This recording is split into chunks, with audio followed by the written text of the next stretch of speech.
Olá, bem-vindos ao BioOncocast. Nesse podcast você vai conhecer a trajetória profissional daquele fisioterapeuta que você acha incrível. Vamos conhecer as dificuldades, as felicidades, os desafios da profissão. Tudo voltado à oncologia. E para começar nesse episódio de hoje, estamos aqui com duas convidadas muito especiais. Vou apresentá-las agora, Ângela Marques e Maíra Roverati. Sejam bem-vindas! Bem-vindas ao podcast. Olha que podcast de peso, hoje da Ângela, que inspirou diversos profissionais, inclusive a Maíra. A gente vai conversar isso aqui ao longo do episódio. Então vamos começar, né, Ângela? Vamos começar aqui pelo começo. Por quê? Essa pergunta eu já queria começar com ela. Porque nós fomos muitos inspirados por alguém na oncologia, muitos de nós por Ângela Marques. Verdade. E eu quero saber quem inspirou, como você chegou na oncologia, esse começo porque você é a pioneira da nossa especialidade. Então a gente teve alguém que trilhou aquele caminho e você começou do zero. Então como que foi esse encontro com a oncologia? Bom, foi por acaso. Mas acho que tudo começa com uma curiosidade, né? A gente como pesquisador, como cientista, eu falo, mas, né? Será que é assim mesmo? Eu recebi uma paciente com linfedema depois de câncer de mama. E a indicação médica na época, né? Imagine isso, vamos falar, em alguns bons anos atrás, aí mais de 30 anos. A indicação era fazer turbilhão. Eu falei, não. Isso não pode ser possível, né? E aí eu comecei a pensar, não, deve haver alguma outra forma, né? E aí comecei a fuçar no que tinha de livro na época. Vamos imaginar que há mais de 30 anos, né? Na realidade, quase 40, assim, não tinha internet desse jeito, né? Aí eu comecei a fuçar, descobri um colega no Rio Grande do Sul que começou a falar de drenagem linfática para linfedema. Mas até aí eu não estava pensando em câncer, né? Eu estava pensando em tratar o linfedema. E então foi esse primeiro contato. Aí eu fui até o Sul, conversei com esse colega. Ele falou, olha, tem mais pesquisa na Bélgica, né? E aí eu fui até a Bélgica. Então, nesse meio tempo, eu tenho facilidade com outros idiomas. Eu falei, não tem problema. Fui para a Bélgica com o Leduc. Mas isso foi 83, talvez, né? E aí foi a história. Mas ainda não foi só com oncologia. Eu pensei também em circulação na época. Eu estava no INCOR, áureo tempo do INCOR, e eu falei, não, tem um monte de coisa aqui que em termos de circulação a fisioterapia está muito atrapalhada ainda, né? Então, aí aproveitei, eu fiquei um ano na Europa, tirei um ano sabático, entre aspas, mas fuçando. Aí fui para a Alemanha, fiquei na França, fui com o Leduc, e aí já trouxe alguma coisa para cá, né? Mas ainda muito incipiente. Aí apareceu outro paciente, né, nem me lembro, indicação de ultrassom, imagine, né, na época. Eu falei, não, isso também não está certo. Aí eu fui fuçar mais. Aí eu fiquei sabendo que existia um centro especializado na Alemanha, que é a clínica Földi, e aí eu me inscrevi, comecei a conversar com todo mundo, falar, você tem que ficar aqui, tem que vir para cá. Mas ainda não era oncologia, eu queria de linfedema, né? Aí fui para lá, fiquei um ano, entre clínica, e eu tenho família, acabei aproveitando um pouco mais. E aí, quando eu voltei, tinha me ofereceram no Instituto Brasileiro de Controle do Câncer de montar um serviço de fisioterapia para linfedema depois de câncer de mama. Então ainda não era a oncologia. Aí falei, beleza. E aí tinha médicos vasculares que tinham sido convidados a dar aula, e eu, fisioterapeuta, e na época a Márcia Colini, que estava junto, para montar o serviço ambulatorial. E nós entramos, e os médicos não. Aí a gente já... né? Então foi essa, e aí começou, e aí a gente se apaixonou, né? Então comecei a ver, aí não só câncer de mama, cabeça e pescoço, ginecológico, aí começou cada vez a aguçar mais essa curiosidade de o que fazer, porque ninguém fazia. Imagino. E aí você dá a cara para bater, né? Eu me lembro de médico falando, você fez faculdade de massagem, né? E aí você tem que sorrir e falar, então, né? Vamos explicar o que é a faculdade de fisioterapia e tal, né? E daí foi o resto, foi indo. O resto que a gente vai passar nesse episódio em vários momentos aí, porque é uma história longa, uma história linda. Eu e a Maíra estamos aqui babando, né, Maíra? Sim. Mas para deixar tudo isso registrado aqui ao longo desse podcast. Maíra, e você? Como você entrou na oncologia? Conta pra gente. Foi por acaso também. Eu acho que é a maioria, né, das pessoas que a gente... Hoje menos, né, porque hoje a fisioterapia em oncologia já tá um espaço muito maior, com, né, um campo muito maior, mas eu acho que a época todo mundo era meio assim. Mas eu, desde a época da faculdade, o que me encantava dentro da fisioterapia era a terapia manual. Então, quando eu terminei a graduação, eu buscava sempre fazer tudo que tinha de terapia manual, de formações de terapia manual. E eu sempre ficava buscando quem era referência em algumas coisas que eu queria fazer. E nesse momento, eu queria fazer um curso de drenagem linfática. E fui procurar referência em drenagem linfática. Oh, quem será que Quem será, né? E aí, fui fazer um curso da Ângela em São José dos Campos, em 2003, eu acho. 2003, 2004. E aí cheguei lá e descobri que era um curso para tratamento de linfedema. E cheguei lá e aí foi aí que eu descobri a oncologia. Eu descobri aí a drenagem, o universo do enfaixamento, de todas essas coisas do linfedema. E ali eu descobri a oncologia. E aí, ao contrário, ela foi fazer porque apareceu, mas parece que as coisas vão se encaixando, né? E aí, a partir de quando eu fiz esse curso, começou a aparecer pacientes de linfedema. De linfedema. E aí oncológicos, né? Pós-câncer de mama, na maioria.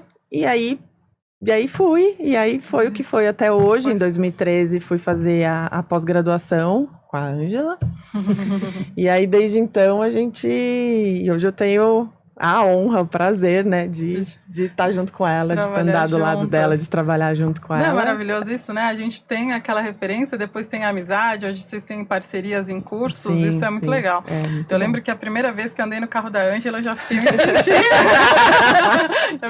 Quando eu vi lá que no meu WhatsApp tinha o número da Ângela Marques, eu também fiquei... Eu acho que o mais legal agora, da minha parte falando, é ver o quanto se evoluiu, né? E o que isso representa, não só para a fisioterapia do Brasil, mas para os pacientes, que no final são os que a gente, né, vai tratar. Então, eu acho que o mais importante é isso. Então, eu fico muito feliz de ver a evolução da especialidade, né? Eu tive o prazer de ser a primeira presidente da ABFO, né, da Associação Brasileira de Fisio e Onco, e que em seguida a gente batalhou muito também para ter o reconhecimento da especialidade pelo COFITO. Mas a gente quer saber essa história do começo.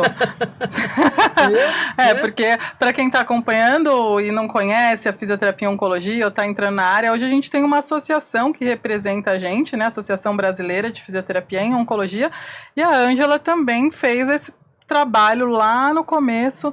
E como surgiu assim a ideia de fazer uma associação? Na realidade, existia uma Sociedade Brasileira de Fisioterapia em Oncologia do Paraná. Sociedade brasileira, mas a sede era no Paraná, e era um negócio muito mais setorizado, talvez por realmente falta de comunicação. Eu não acho que tinha nada além disso. E aí foi feito esse primeiro congresso em Curitiba, tinham 40 pessoas. Eu falei assim, não, gente, tem que tornar um negócio nacional, não é, né, só a cidade de Curitiba, né? E já tinha um trabalho bonito que eles estavam fazendo, e aí teve o primeiro congresso no Rio de Janeiro, aí teve um certo incômodo entre todos. Não, a gente tem que fundar uma associação que seja para todos, né, e não só de Curitiba. E aí foi fundada essa associação, então eu sou uma sócia fundadora, né? E hoje nós estamos o quê? No 10º congresso já? São 20 anos. O ano que vem é 10º. 10º, né? 10º. Então são 20 anos a brincadeira, né? Então isso foi muito legal, assim. Essa primeira, nós já no Rio de Janeiro tivemos na época, acho que já umas 150 pessoas, 120. Então já estava crescendo a história, né? E daí para ter o reconhecimento também, todo mundo acha que é tudo fácil, tudo tranquilo, né? Quando vem a coisa já pronta.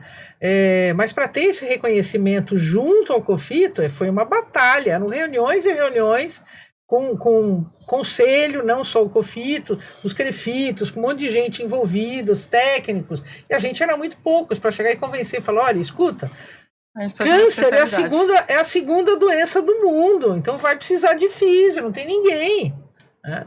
Então tem que ter uma associação que tenha força, que comece a ter força política em relação ao governo para o reconhecimento principalmente dentro do Sistema Único de Saúde, né? E depois, obviamente, para convênios. Então foi uma batalha, o COFITO reconheceu assim muito rapidamente, graças a Deus, né? E aí começou a briga, né? Porque aí você tem que desenvolver uma associação, então não é fácil. Não, e para manter tudo, né? Não é.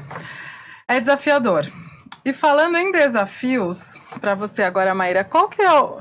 Você já está desde que ano na fisioterapia em oncologia? Você falou?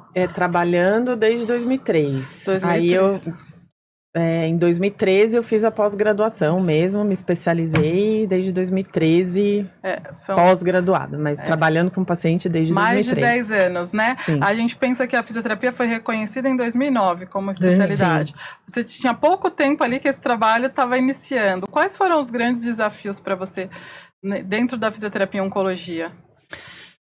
Eu acho que o grande desafio são as pessoas entenderem o que a fisioterapia pode fazer por esses pacientes. Eu acho que hoje menos, né, como eu falei, mas na época nem os próprios fisioterapeutas, que nunca tinham ouvido falar em fisioterapia em oncologia, sabiam o que a fisioterapia em oncologia fazia com os pacientes. Eu lembro de ouvir colegas dizendo assim, mas vocês fazem o que com esses pacientes, assim?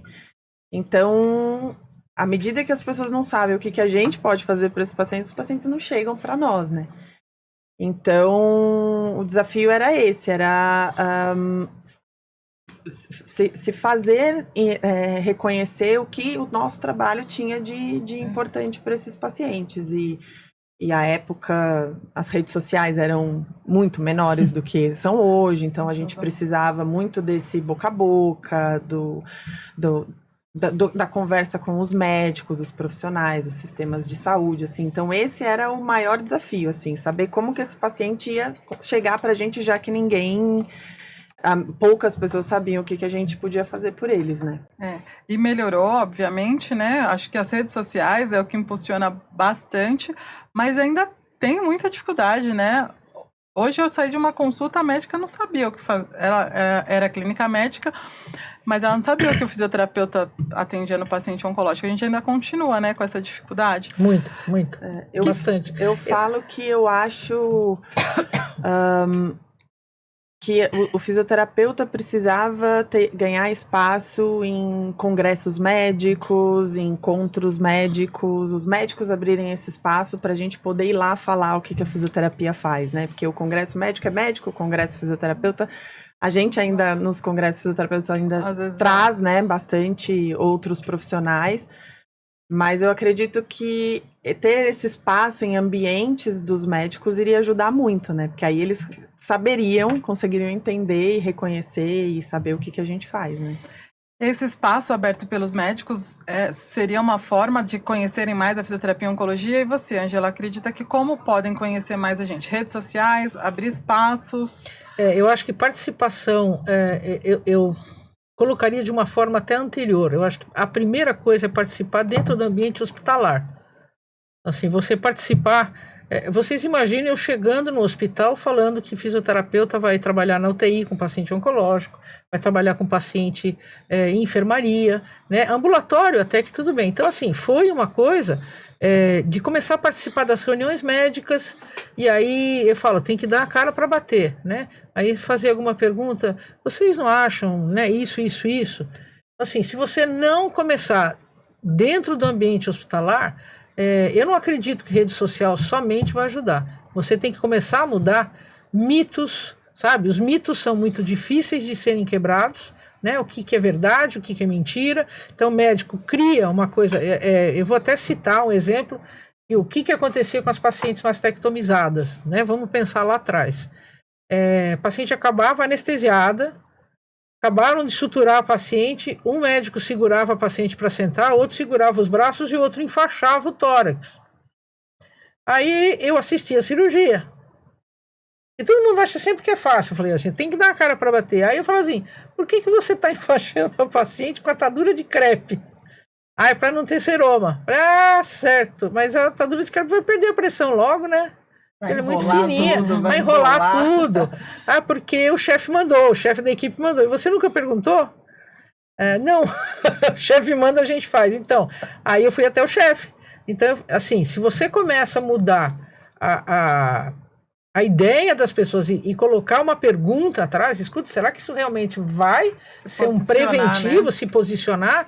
Então, eu fiz muito isso e levei um monte de tapa na cara, né? Até chegar alguém e falar, eu não tinha pensado nisso. E aí a coisa começou a mudar. A mesma coisa em congressos. Eu me lembro a primeira vez no Rio de Janeiro, um congresso médico, eu fui convidada, fui falar, a sala estava cheia, quando falaram que era fisioterapeuta, ficou meia dúzia de pessoas. Uhum. Eu me senti muito mal, mas ao mesmo tempo eu falei, esses caras vão reproduzir o conhecimento para outros. E aí começa. Então, quando a gente vê hoje, acho que rede social resolve tudo, eu acho que ainda não. Resolve muita coisa, você tem muita informação. O grande problema é você filtrar, chacoalhar e ver o que é bom para tirar. E sabe de uma coisa, agora você falando, redes sociais não resolvem tudo, porque primeiro, as pessoas acham que tem que ter um grande número de seguidores.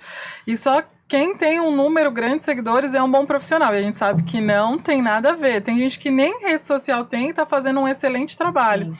Sim, por isso que também aqueles profissionais... Não se preocupem, né? A Bianco tem vários seguidores, parece contraditório falar isso, mas a gente sabe que isso não é ali não é um látis, né? Ali não é o reflexo do profissional. Vocês são engajadas nas redes sociais? Como é que é? Usam ela profissionalmente? Eu uso profissionalmente, mas eu tô precisando me engajar mais. É uma dificuldade de todo mundo, né? Eu também uso, mas assim, você tem que gravar todo dia, fala alguma coisa. É difícil isso, porque até então a gente tem que equilibrar com a nossa vida profissional.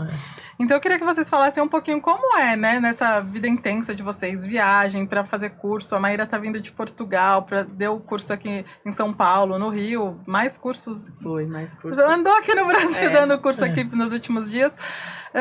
A Ângela também viaja toda a América Latina e também do curso. Como vocês equilibram essa vida pessoal e profissional? Porque o intuito do nosso podcast é conhecer vocês mais ali no dia a dia. Como que acontece esse equilíbrio? Se a gente for lembrar de 2, 3 anos para cá, ou 5 anos para cá, a coisa até que é tranquila. Eu acho que anteriormente, mais jovem, a gente acaba deixando algumas coisas de lado, do lado pessoal, sim, né? Porque você tá tão envolvido, você fala, é um momento de vida, eu tenho que aproveitar, porque eu não sei se lá na frente vai ter... Então, é complexo, não é fácil. Eu acho que uma parte da vida pessoal talvez tenha sofrido um pouco nesse momento, mas agora a gente mais madura e tal, você fala, não, beleza, né? Então, assim, e a satisfação de você ver reproduzido o conhecimento, né? Da mesma forma que a Maíra tá em outros países, né? Eu aqui da América Latina, assim, é muito legal de ver, por exemplo, Chile foi um país que evoluiu muito, eles têm uma organização política muito boa, então eles conseguiram até o reconhecimento do SUS dele, da fisioterapia e oncologia. O México já é um país, assim, com uma cultura diferente, então ele já tem mais dificuldade, mas a coisa começou a pipocar, né, de fisioterapia e oncologia, e hoje tem vários cursos de pós lá. Então eu fico muito feliz, porque na realidade a gente é um dedo plantou seu uma também, sementinha, né? A fisioterapia e oncologia brasileira serviu de inspiração para esses outros países, e aí continua. Né? Eu acho que não só na área de oncologia, a gente, como fisioterapeuta aqui no Brasil, a gente é muito boa. Modestamente.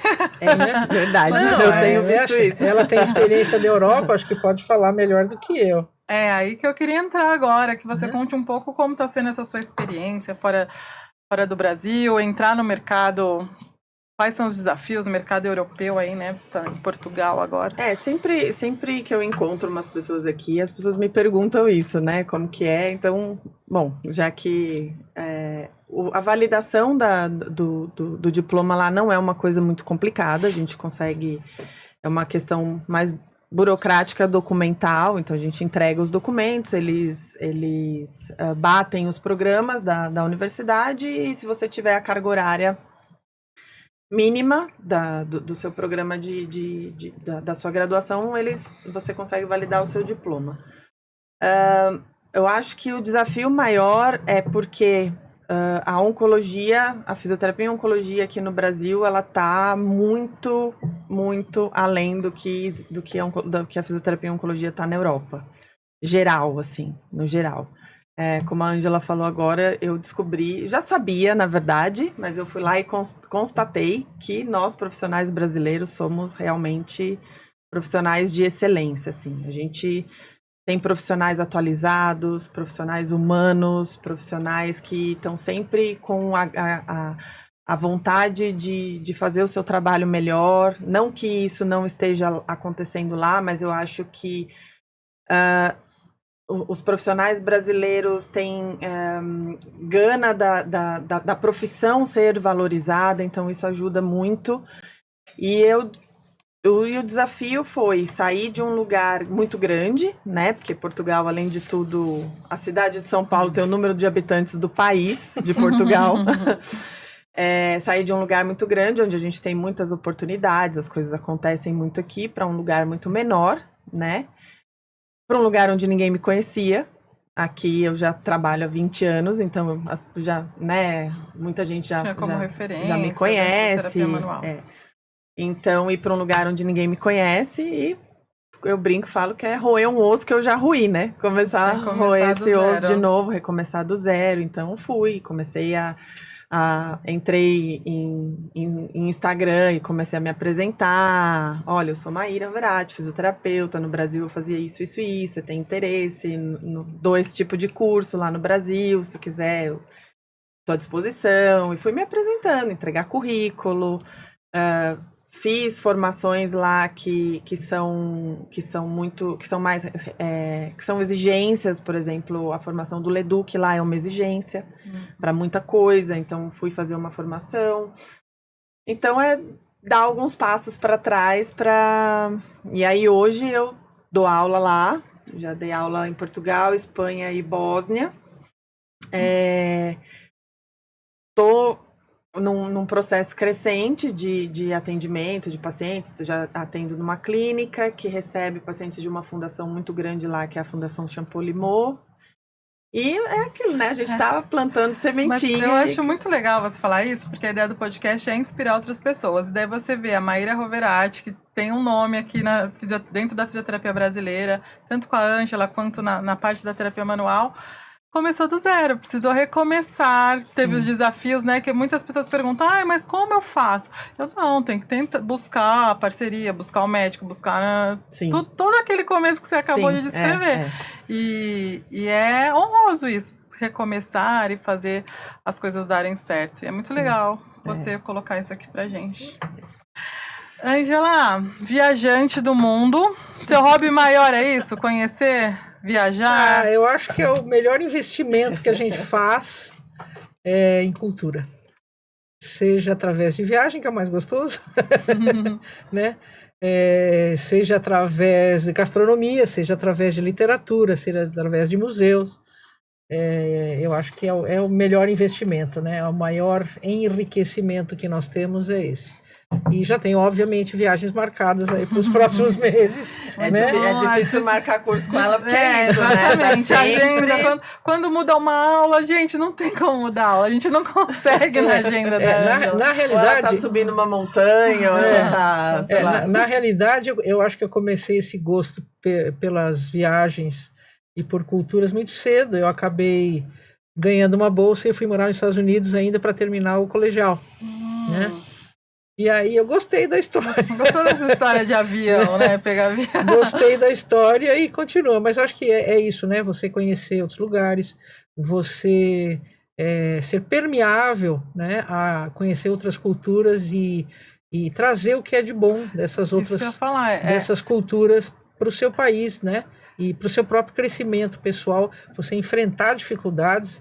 Não estou dizendo que tudo foi uma maravilha morando fora, morei na Alemanha, morei na França uma época, morei nos Estados Unidos.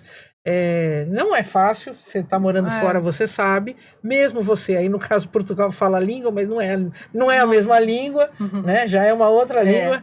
É um outro português. E mesmo, é um outro português, português. E mesmo a gente falando a língua, mesmo você sendo fluente, você culturalmente não é fluente igual a eles. Entendeu?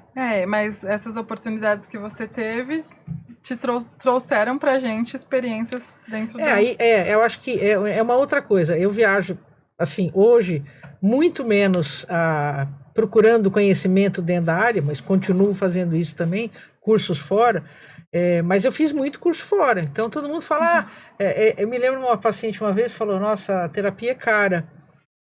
Aí você fala, então, eu estudei 12 anos de escola básica, 4 anos de faculdade, 3 anos de mestrado, 4 anos de doutorado, cursos fora, pagos por mim, para eu trazer isso aqui para Vossa Senhoria.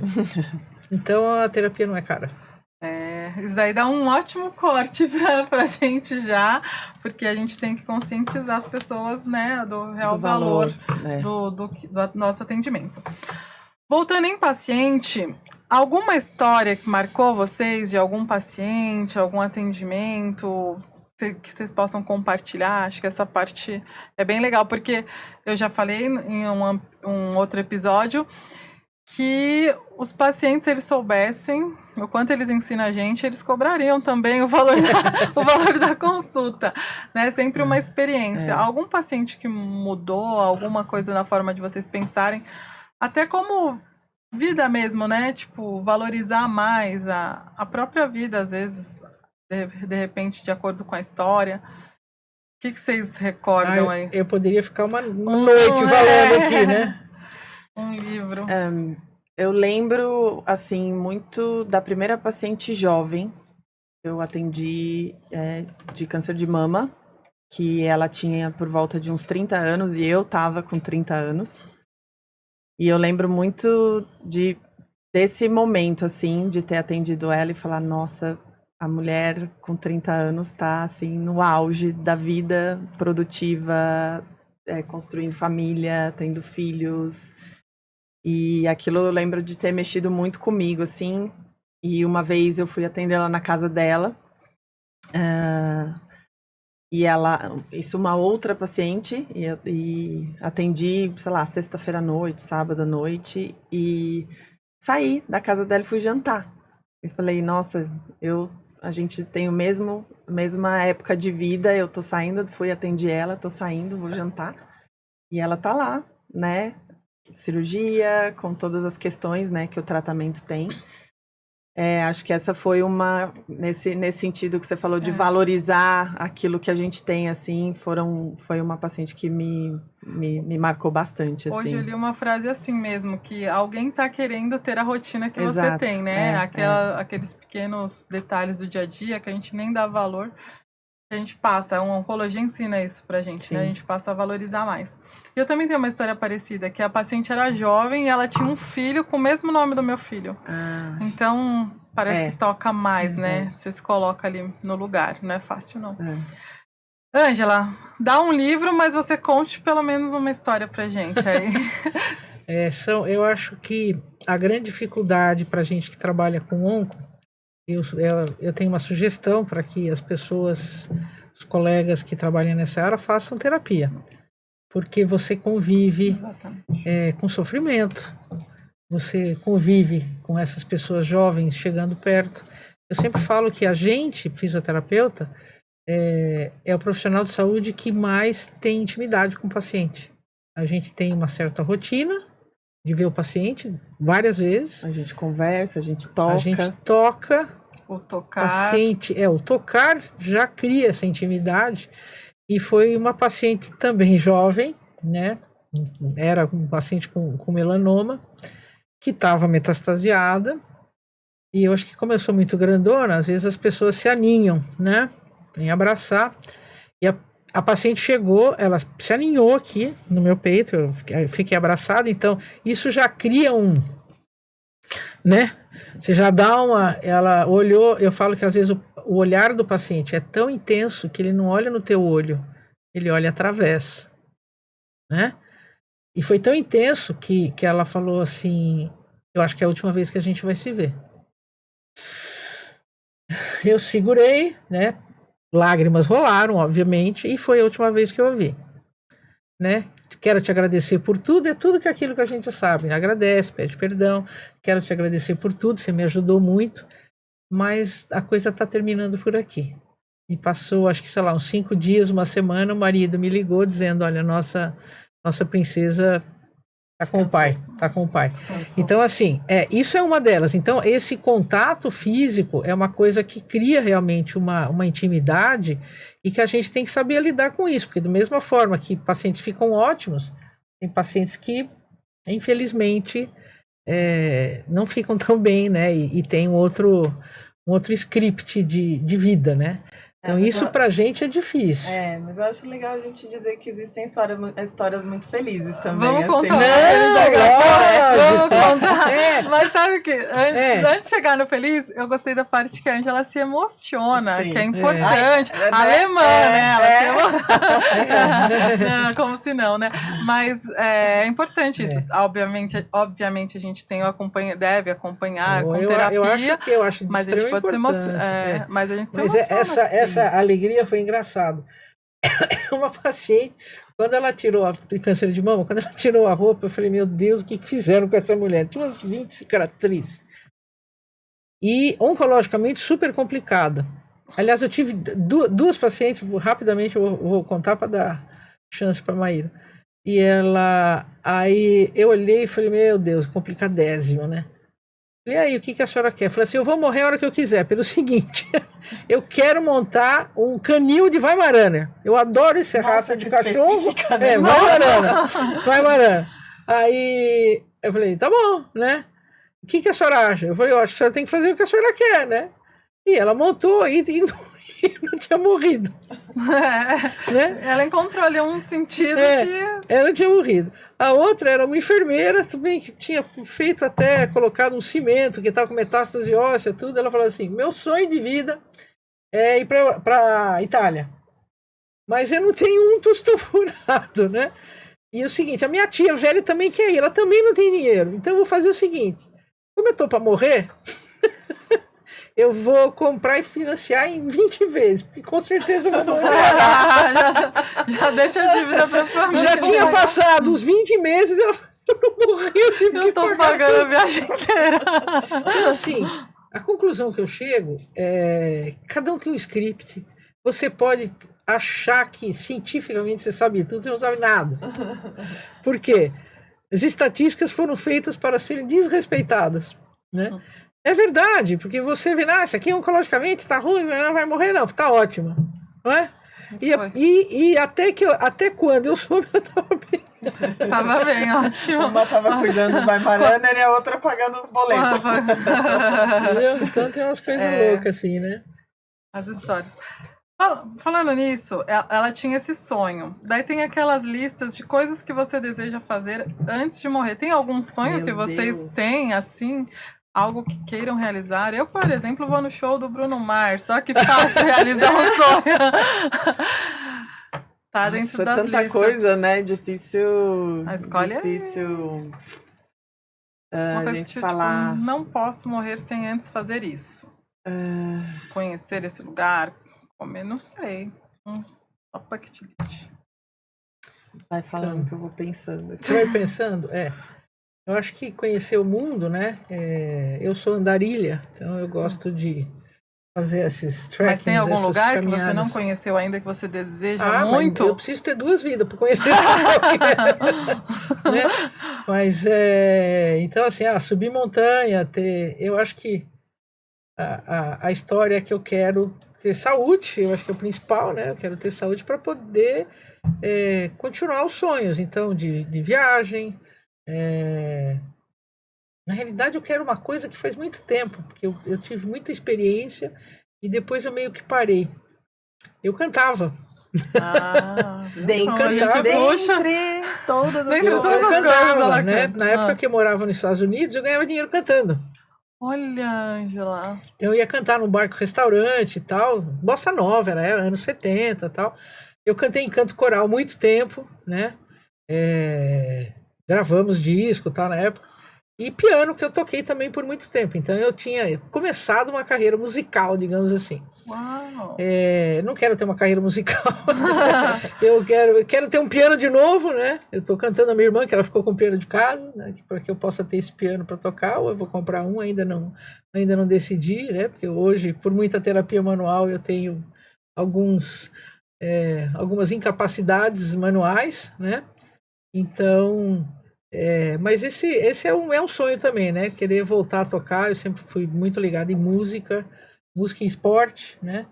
E eu quero voltar a jogar tênis. Então é um sonho que minhas mãos fiquem boas, né? Para que eu possa segurar a raquete e voltar. São algumas coisas. Tem outras coisas, mas aí a gente fica... sempre tem. Isso que é o importante também. A gente sempre ter ali os sonhos. Mas, essa de cantar, agora tá na minha lista ouvir a Ângela. Agora virou um sonho meu, né? Ver a Ângela Marques cantar. Eu já vou ver o Bruno, agora a próxima vai ser a Ângela. Bruninho, não. Troquei. Quem é Bruno Mars agora? E você? Eu tenho várias coisas que eu tenho vontade de aprender, assim. Que acho que o dia a dia, as coisas que a gente vai fazendo, eu tenho vontade... Eu falo que são frustrações, assim. Eu tenho vontade de aprender a surfar. E hoje eu tô lá em Portugal, isso também é uma coisa que eu tenho uma parte boa lá, que é ter um pouco mais de tempo. E hoje eu tô fazendo isso com a minha filha, que é legal, a gente tá aprendendo. Eu tenho vontade de aprender a tocar um instrumento musical. E também tenho tentado lá em Portugal também, tenho tido tempo para fazer isso. E eu tenho vontade de aprender a fotografar. Eu amo foto também. Então acho que são essas 3 coisas, assim, que eu quero aprender antes de morrer, assim. Portugal tá te trazendo muitas coisas boas. Eu tempo, falo, às vezes, né? A gente tem que tudo reconhecer as coisas. De tudo que eu tive que abrir mão para ir para lá, eu tenho que aproveitar o que Portugal me deu de bom, assim, que foi que ter é o tempo é impagável. É impagável, para fazer as coisas que eu tinha vontade de fazer e não conseguia. Joia, aproveitando que a gente já falou de linfedema no começo do episódio, eu queria agradecer a Med, que esteve conosco aqui apoiando esse episódio. Eu tenho a sorte de ter patrocínios de empresas que eu acredito, empresas que eu acredito, que eu mesmo prescrevo. Então, a Med é uma grande parceira nossa. Então, pacientes com linfedema, tem toda uma linha lá para vocês conhecerem. E profissionais também, procurem um representante da Med para vocês estarem conhecendo os produtos. Eu quero agradecer aí a Med e todos os patrocinadores do BioOncoCast pelo apoio. E depois desse plim-plim, a gente está finalizando ali, últimos minutinhos. Eu queria saber de vocês. A gente conversou aqui que a fisioterapia e a oncologia evoluiu bastante aí ao longo do tempo. Mas vocês acham que ainda falta... o que falta? O que vocês acreditam que falta evoluir aí na história da fisioterapia? E quais seriam essas fronteiras? Acho que a gente acabou respondendo isso um pouco quando a gente falou lá do médico e tal. Então, vou pular essa. A repórter está começando a... Então, vamos finalizar com... O que vocês falariam para alguém que está entrando na fisioterapia em oncologia? Vou começar pela Maíra e daí depois a gente fecha com Ângela dando um conselho para quem está começando. Gente, eu queria ter assistido esse episódio quando eu estava na faculdade, né? Quando eu estava na faculdade. Mas, obviamente, também seu conselho é muito bem-vindo. Eu acho que... eu vejo que os profissionais, quando a gente fala em oncologia, e as pessoas têm muito receio de que vão sofrer muito trabalhando com pacientes oncológicos, vão o tempo inteiro. Então, eu diria para não pensarem que é só isso, assim. A gente tem histórias, né? Até falei, é bom a gente contar que tem histórias felizes e acreditar que a gente pode ter muita felicidade trabalhando com eles, assim, porque... São mudanças de pensamentos, assim, né? A gente trazer esses pacientes para a vida novamente, então acho que é muito gratificante para nós. Então, quem tem esse receio de achar que vai trabalhar o tempo todo com sofrimento, não pensa nisso, porque a gente tem muita alegria trabalhando nessa área, né? Ótimo. Antes de você falar o seu conselho, eu queria contar que quando eu fui fazer minha pós de oncologia também, em 2012, precisava estudar. e cadê o livro, né, pra gente estudar? Hoje em dia a gente tem os manuais da BFO, tem livros, enfim. E daí, sabe o que tinha para estudar? Uma Xerox. Não tinha nem o livro dela. Tinha uma Xerox do livro. E aquele era meu tesouro ali para começar os atendimentos. Então, Ângela, né? Inspirou e trilhou aqui. Maíra, eu sou super fã da Maíra. Eu sou. Super fã da Maíra. Mas eu preciso deixar registrado também aqui a Ângela, que eu sei que tudo que está acontecendo hoje, dentro do que a gente está promovendo dentro da Bionco, veio de um caminho que você trilhou. Por isso que eu me sinto muito honrada em estar fazendo esse episódio com você. Não me sinto nem à altura de estar fazendo assim. Mas eu te agradeço demais por aquele livro lá que você escreveu naquela época, que me ajudou ali desde o começo. E eu tenho certeza que agora que você vai falar vai ajudar muitas pessoas, dentre as centenas e milhares que você já ajudou aí ao longo da fisioterapia e oncologia, do crescimento da nossa especialidade. Um conselho de Ângela Marques. Eu sempre falo que tudo que a gente faz, você tem que ter paixão. Paixão é uma coisa que passa, mas vem o amor, né? E não existe paixão, não existe amor se você não se dedica. Né? Se você não se dedica de corpo e alma. Então não tem como você... Porque sempre chegam e falam assim, né, você tá bem, né? Essa colocação me incomoda terrivelmente. Porque assim, o que será que eu fiz para chegar até aqui? Né? Não foi ficar no celular conversando, né, jogando carta. Foi sempre me dedicando à especialidade, sempre estudando. Eu tenho 46 anos de formada e eu continuo estudando. Eu continuo aprendendo com a Maíra, com cada um que aparece, cada paciente que aparece. Então aprendam com seus pacientes aquilo que foi conversado aqui um pouquinho antes. A gente deveria até pagar para o paciente algumas informações informações que ele passa para a gente. Dedicação sempre, estudo sempre. O caminho não é fácil, mas é uma delícia quando você chega lá, né? Então, é isso, estudar, paixão, inicialmente, né, gostar. Eu vejo que quem está na oncologia tem uma paixão pelo negócio, né? Aqui duas pessoas. Tem que ser né? Apaixonado. Tem que ser apaixonado, né? E aí quando o bichinho morde da oncologia, aí tá ferrado. Né?